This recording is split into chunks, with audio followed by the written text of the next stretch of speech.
talking a bit about work that we did with Zambian colleagues, feeding back the results of the Ethics 1 study to managers at district level. This was in response to a request from the ministry to feed back to lower level managers. And so we used it as an opportunity to try and work out what should we feed back and how to make it most useful to district managers. And linked to that, we wanted to get a clear idea about what aspects of system performance and efficiency could managers actually influence in the current planning and management context in Zambia. And we also wanted to look at the issues around the extent to which they could improve and use information to enhance EPI performance. Just very briefly, we started off with an initial national level consultation, particularly around planning systems and tools. And then we fed back to 3 provincial management teams and 7 district management teams who were all teams who helped us with the study. And we consulted with them just to check that we got the diagnosis of the various cost and performance parameters right, and also to get their feedback on how they might be able to apply that data. And then we piloted a workshop methodology with 2 other district management teams and some national level stakeholders to explore the data and the results of the study and discuss how they could apply it in practice in their roles as planners and managers. I won't go into any detail about the information and feedback and how, but essentially after presenting largely district and facility level cost data, we then spent most of our time trying to unpack why there was such variation in the current performance of different sites. You've seen several examples of this kind of scatter plot yesterday. And the way we approached that was to feedback facility-specific cost profiles of different unit costs of different facilities in districts with which our managers were familiar with, and we compared them to a benchmark, looked at outliers, and gave people information around which seemed to be the big cost drivers in those facilities. And as well as the visual format, we gave them numerical data on things like numbers of outreach zones, proportion of immunization that was delivered in facilities or outreach. And what we found was that managers, particularly more experienced district managers, had a pretty good idea about what was driving the apparent efficiencies or inefficiencies of different outlier sites. And they were particularly good at identifying the extreme outliers. It was often more difficult to identify why some of the more subtle differences in performance and unit costs. And it often took some sort of manipulation of some different ratios to understand was it staff or patient volumes or outreach or other dimensions that were leading to apparent inefficiencies. What we were also interested by was that many managers reported to us that they were already addressing some of the issues that we identified as reasons for inefficiencies. And a lot of their innovations were in response to recent budget constraints, resource constraints in the health sector in Zambia, where they were having to achieve the same levels of coverage with much less reliable and much smaller budgets in many cases. And so there were examples both of people managing transport costs more effectively by, for example, changing their routes for outreach, combining outreach with different kinds of staff and different functions. And there were others who were more actively managing the outputs of the program by trying to minimize lost opportunities to immunize, for example. So rather than managing the input side, they were trying to manage the output side of the program, make sure that was more effectively done. When we tried in a bit more detail to identify what the decision space was that managers could work with to try and improve overall EPI performance, the first thing we did was looked at this formal planning and management space. And this rather complex diagram represents a cascade of planning that's quite well established in Zambia. You have a whole lot of launches from national down to provincial and then district and facility level where people have briefed on budget envelopes and priorities. Then you have a bottom-up planning process where your facilities submit plans to districts that get consolidated, and you consolidate all the way up. And so it's, in many respects it's a very decentralized bottom-up planning process. But in reality, what you find is that what people have direct managerial and budgetary accountability and authority over is quite limited. So at facility or district level, people often only have control of the sort of maintenance and transport and various DSA allowance type budgets. And most of the really big costs which the EPIC study highlighted related to vaccines and human resources in particular are largely determined by central planning processes. And people mentioned that EPI, perhaps of all the programs, have more big decisions made centrally than many other primary healthcare functions. And that's particularly around vaccines, etc. So we have, in one sense, a very decentralized system, but it's a rather illusory decentralized system. But when we looked at the examples of what managers did manage to do to enhance efficiency, it was clear that just looking at it in terms of decentralized and centralized systems was not giving us an understanding of the real opportunities and constraints. So we, through our consultations, we got a sense of many other factors in this complex system which both create opportunities and limit the potential for managers to improve performance. And one of them was the kind of style of leadership. We had some DMOs and PMOs who were very innovative. We looked at staffing ratios, reallocated staff, so they couldn't control their overall staff budget expenditure very easily. But they within those constraints, they were still innovative, and you saw managers reallocating tasks to community health workers, for example, using things like telephonic supervision rather than going to facilities to try and cut costs and improve performance. Then there were a whole bunch of system tools that we came across that are material in influencing how easy the decision space of managers. And here you see how many management and planning systems actually impinge on the decision space of managers. And so the top ones we'll see are largely related to planning, either specific to the immunization system like the CMYP or the RED planning tools, and some more general planning tools.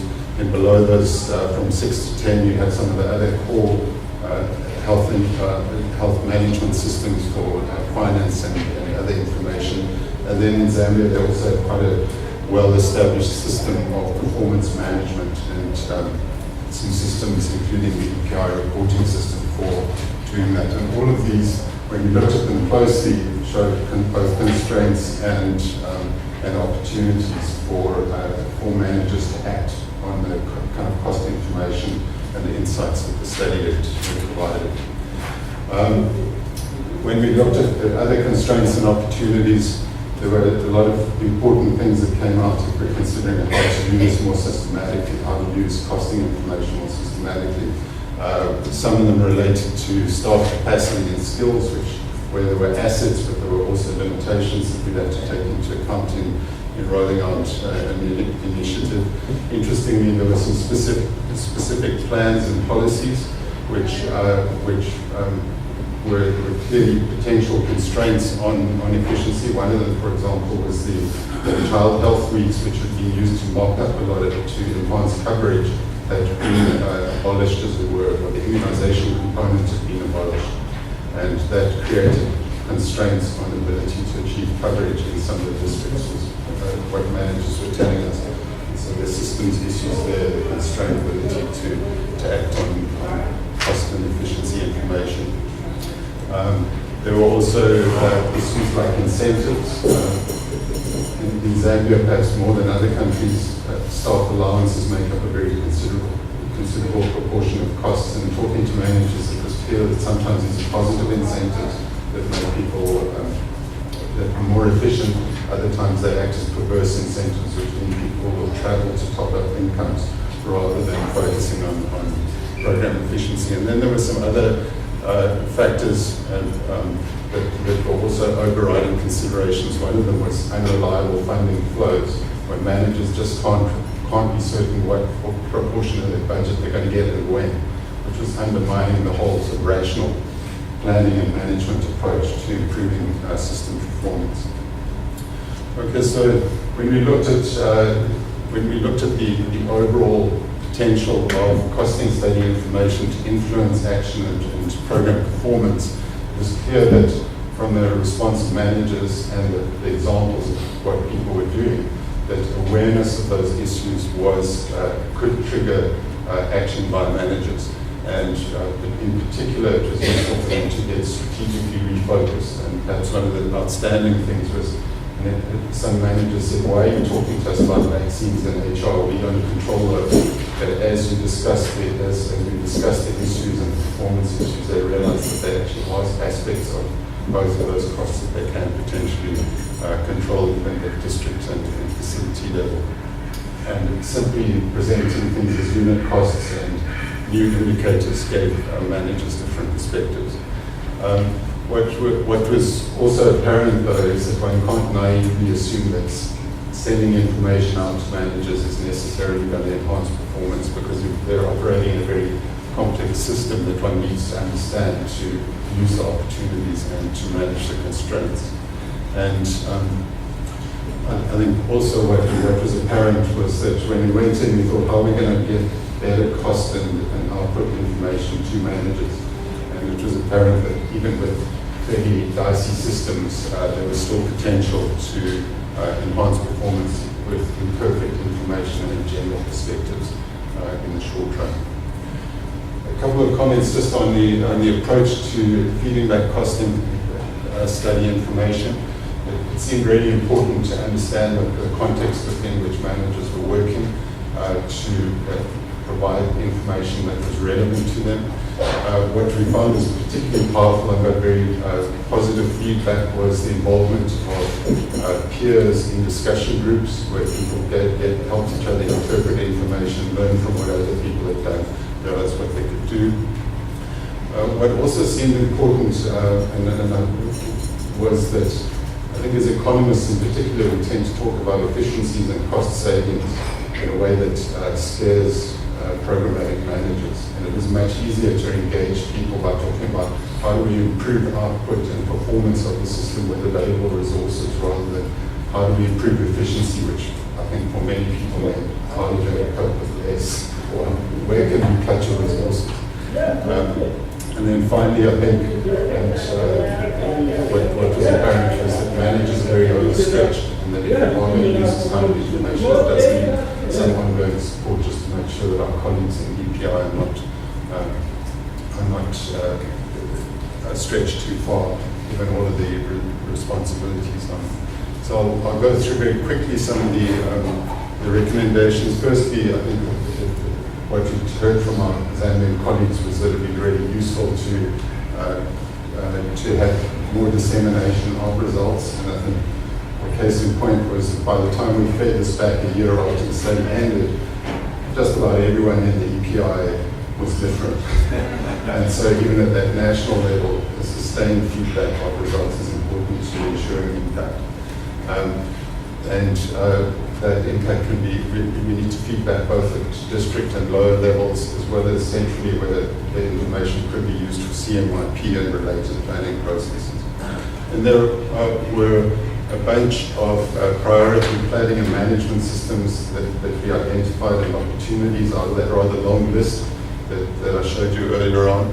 And they range from strengthening routine EPI data as the core part of performance management, rather than inventing fancy new systems, but perhaps altering the EPI reporting, through to strengthening vaccine management and information, and mainstreaming some of the EPI perspectives into things like performance management systems that are in use. Then it seemed important also to recognize that the potential for improvement is very limited unless we take seriously some of those overall constraints, like how do we make sure that there is a flexible, responsive budget of some sort at district level so that they can respond to needs for transport and other key bottlenecks to efficiency. It also seemed opportune to look at some of the immunization-specific policies and practices, which seem to limit performance. One of them is the per diem allowances given to outreach teams, and where that is a positive and negative incentive that can be used. And then we need to look at things like child health needs and procurement of vaccines, and make sure that the vaccine system is actually supporting the ability to immunize at every opportunity, because district managers were saying it's actually undermining it. And then the final point is really to say that it's probably worthwhile taking stock of some of our assumptions. First of all, we assumed that because most of the resources are consumed at facility level and in a district level, maybe that's the place to get people to manage efficiency, but maybe given the complexities of managing at that level and disseminating to a vast number of districts, we have to start saying, well, maybe we've got to try and find some quicker wins and scale opportunities centrally. We also need to take stock of should we be doing this as an immunization-specific intervention or a PHC intervention. And then, importantly, I think we need to say to what extent we need to routinize a lot of the cost and efficiency information production and systems, or can we rely on intimate and periodic studies and managers' intuition to solve most of the efficiency issues raised by the study. Thanks very much. I don't overshoot by too much.